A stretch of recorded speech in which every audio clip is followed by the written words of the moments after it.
السلام علیکم ناظرین، آج ہم ماضی کے ایک انتہائی افسوسناک واقعے کا ذکر کریں گے کہ جب سعودی عرب کے مشہور امام کعبہ کو ایک عدالت نے 10 سال قید اور 10 لاکھ ریال جرمانہ عائد کیا تھا۔ امام کعبہ جو کہ خود ایک جج بھی رہے تھے، آخر انہوں نے ایسا کون سا جرم کیا تھا کہ ان کو یہ سزا ملی؟ کس واقعے کے پیش آنے کے بعد امام کعبہ کو گرفتار کیا گیا تھا؟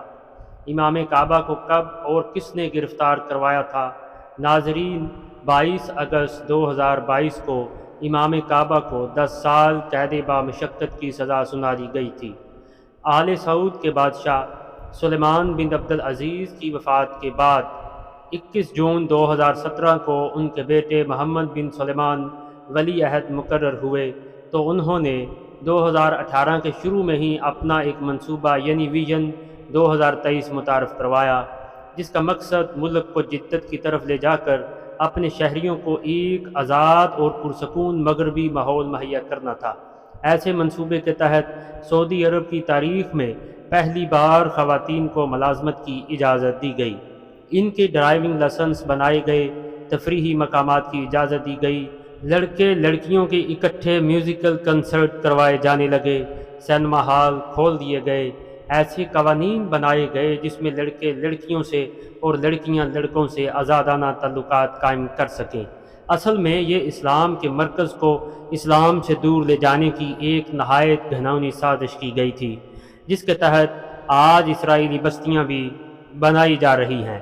خیر، اس وقت کے امام کعبہ شیخ ڈاکٹر صالح الطالب یہ سب دیکھ کر خاموش نہ رہ سکے۔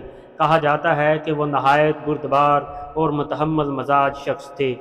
شیخ الطالب مختلف سعودی عدالتوں میں جج کی حیثیت سے خدمات انجام دے چکے ہیں، جن میں دارالحکومت ریاض کی ہنگامی عدالت اور مکہ کی ہائی کورٹ بھی شامل ہے، جہاں انہوں نے گرفتاری سے قبل کام کیا تھا۔ سال 2018 میں امام کعبہ شیخ صالح الطالب کو ایک تقریب کا دعوت نامہ ملتا ہے، جس میں شرکت کے لیے وہ جاتے ہیں۔ تقریب بہت شاندار گزرتی ہے۔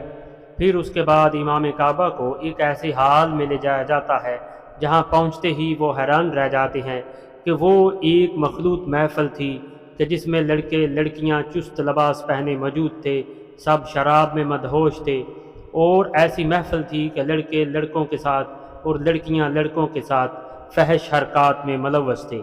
امام کعبہ فرماتے ہیں کہ چھوٹی چھوٹی بچیاں بھی وہاں موجود تھیں۔ میری آنکھیں یہ سب دیکھ کر کیوں پھٹ نہ گئیں، یہ مناظر دیکھ کر کہ وہاں جنس پرستی کا ماحول تھا، لیکن اللہ پاک کا شکریہ کہ جس مقصد کے لیے مجھے دھوکے سے ایسی محفل میں لے جایا گیا تھا وہ کامیاب نہیں ہو سکا۔ اس واقعے کے 20 دن بعد امام کعبہ حج کا خطبہ دیتے ہیں، جو کہ تاریخی لحاظ سے سنہری حروف میں لکھا جائے گا۔ انٹرنیٹ پر کروڑوں لوگ اس خطبے کو سن چکے ہیں۔ ہم آپ کو اس کے خاص الفاظ بتاتے ہیں۔ امام کعبہ شیخ صالح الطالب پوری امت مسلمہ سے مخاطب ہو کر کہتے ہیں کہ اگر یہ دعویٰ کرتے ہیں کہ یہ پروگرام صرف تفریحی ہیں تو یہ ایک عجیب منصوبہ ہے۔ یہ اقدامات مغربی کنٹرول ہیں۔ نیم عریاں پرکشش اور دلکش لباس پہننا اور اسے جدت کے معنی میں لپیٹنا، یہ بے حد فسق و فجور ہے۔ رقص اور مخلوط محافل کے علاوہ کچھ بھی نہیں ہے۔ یہ ملک کے لیے شرمندگی، رسوائی اور نحوست ہے۔ ہم جنس پرستوں کو ملک نوجوانوں کے رول ماڈل کے طور پر پیش کرتا ہے۔ اے عیاشو، تم لوگوں کا پیسہ اپنے پروگراموں پر بلا وجہ خرچ کر رہے ہو۔ اگر اسی طرح خرچ کرتے رہو گے تو یہ تمہارے لیے باعث ندامت ہو جائے گا اور ایک دن تم مغلوب کر دیے جاؤ گے۔ ہاں، جو معاشرہ اخلاقی اقدار اور اپنے دین پر ثابت قدم رہے گا پھر وہی کامیاب ہوگا، نہیں تو ہر ایک کمزور تم کو ہرا دے گا، چاہے وہ کتنا ہی کمزور کیوں نہ ہو۔ یہ مغربی ثقافت کی گندگی ہمارے معاشرے میں اب نہیں چلے گی۔ اور اس کے علاوہ بھی انہوں نے کئی ساری باتیں کہیں۔ یہ تھا امام کعبہ کا خطبہ، جس میں ایک طرح سے مذہبی طور پر مخلوط محفلوں اور بے حیائی کے کاموں پر پابندی لگائی گئی، جبکہ دوسری طرف یہ ولی عہد محمد بن سلمان کی پالیسیوں کے سخت خلاف تھا۔ چنانچہ حج سے کچھ دنوں بعد اگست 2018 کو امام کعبہ کو حکومتی پالیسیوں پر تنقید کرنے کے جرم میں گرفتار کر دیا گیا۔ اصل میں اس گرفتاری کا مقصد یہ تھا کہ آج تو ایک بندہ بادشاہی نظام کے خلاف بول رہا ہے، لہٰذا اس کا ایسا حال کیا جائے تاکہ آئندہ کوئی بھی حکومت کے خلاف نہ بول سکے۔ یہی فرق ہے بادشاہت اور خلافت کا۔ بادشاہت میں تنقید کی ہرگز اجازت نہیں ہے۔ گرفتاری کے فوراً بعد ان کی ضمانت بھی خارج ہوئی، لیکن دنیا اس وقت حیران رہ گئی جب 2019 میں امام کعبہ کو بری کر دیا گیا، لیکن پھر حکومتی سرپرستی میں اپیل دائر کی گئی، جس اپیل کا فیصلہ 22 اگست 2022 کو آیا، جس میں امام کعبہ کو نیم باغی قرار دے کر 10 لاکھ ریال اور 10 سال قید با مشقت کی سزا سنائی گئی۔